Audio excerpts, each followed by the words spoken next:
প্রতিদিনের মতো মজার এবং সহজ রেসিপি আপনাদের সাথে শেয়ার করার জন্য আজকে রেসিপিটা বড় থেকে ছোট সবাই অনেক পছন্দ করবে।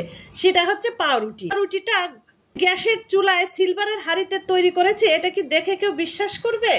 কিন্তু হ্যাঁ, এটা একদম সত্যি। গ্যাসের চুলায় সিলভারের হাঁড়িতেই এই পাউরুটিটা তৈরি করেছি, একদম বেকারির চাইতেও ভালো করে। নিজের হাতে স্বাস্থ্যসম্মতভাবে ঘরেই যদি এইভাবে পাউরুটি তৈরি করতে পারি, তাহলে কেন আর বাইরে থেকে পাউরুটি কিনে খেতে যাব, তাই না? দেখেন কত সুন্দর হয়েছে, মাশাআল্লাহ। তো চলুন কথা না বলি, চটজলদি এই পাউরুটিটা কিভাবে কি দিয়ে তৈরি করে ফেললাম সেটা একটু দেখে নেই। পাউরুটিটা তৈরি করার জন্য আমি এখানে 1 কাপ কুসুম গরম দুধ নিয়ে নিচ্ছি। আমি ইস্ট দিয়ে দিচ্ছি, টেবিল চামচ চিনি দিয়ে দিচ্ছি। আমি পাউরুটিটা একটু মিষ্টি করে করব, এর জন্য চিনিটা একটু বেশি দিয়ে দিলাম। মিষ্টিটা যদি কম খেতে চান তাহলে চিনিটা একটু কম দিয়ে নেবেন। এখন 2 কাপ ময়দা দিয়ে দেব।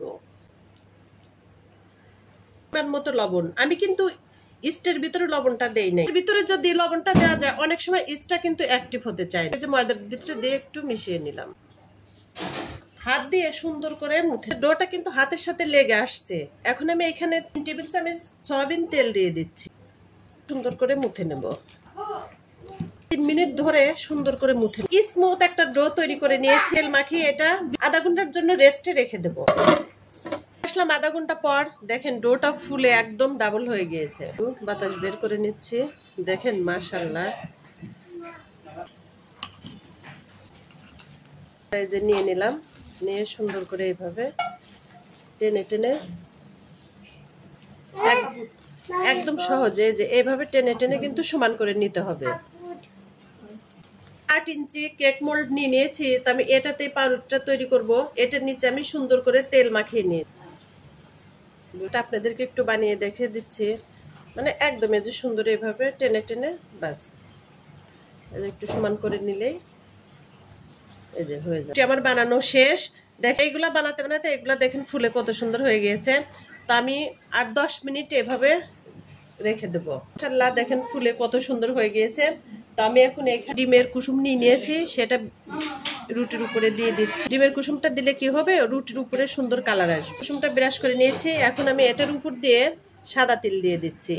সাদা তিলটা যদি আপনাদের হাতের কাছে থাকে তাহলে দিয়ে নেবেন, আর না থাকলে সমস্যা নাই, না দিলেও হবে। এগুলো সব দিয়ে দিয়েছি। এখন আমি চুলাতেই এটা কুক করে নেব। চুলায় চলে যাব পাউরুটিটা কুক করে। একটা সিলভারের হাঁড়ি বসিয়ে দিয়েছি, এর নিচে একটা স্ট্যান্ড দিয়ে দিয়েছি। এখন আমি রুটির মোলটা বসিয়ে দিচ্ছি, উপর দিয়ে একটা সিলভারের ঢাকনা দিয়ে দিচ্ছি। সিলভারের ঢাকনাই কিন্তু দিতে হবে, তাহলে রুটির উপরে কালারটা সুন্দর আসবে। চুলাটা লো থেকে একটু বাড়িয়ে দিয়ে 30 থেকে 35 মিনিট কুক করে নেব। 35 মিনিট পর 35 মিনিটেই কিন্তু আমার পাউরুটিটা একদম সুন্দর হয়ে গিয়েছে। দেখেন মাশাআল্লাহ কত সুন্দর কালার হয়েছে। চুলাতেও যে এত সুন্দরভাবে পাউরুটি তৈরি করা যায়, না তৈরি করলে কিন্তু বিশ্বাসই করবেন না। দেখেন কত সুন্দর হয়েছে মাশাআল্লাহ। একটু তেল ব্রাশ করে দেব। আমার কাছে এখন বাটার নেই, এর জন্য আমি বাটার দিলাম না, তেলই ব্রাশ করে দিচ্ছি। তো আপনাদের হাতের কাছে যদি বাটার থাকে তাহলে এই পাউরুটির উপরে বাটার ব্রাশ করে দিবেন, আরো সুন্দর হবে। তেল ব্রাশ করে দিলাম। ঠান্ডা হয়েছে, আমি এখন সাইড দিয়ে সুন্দর করে একটু ছাড়াই নিচ্ছি। সুন্দর হয়েছে মাশাআল্লাহ।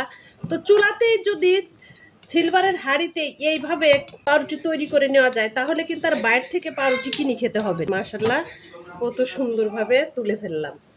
এই যে দেখেন মাশাআল্লাহ কত সফট, কত সুন্দর হয়েছে। বেকারির চাইতে কিন্তু কোনো অংশে কম হয় নাই।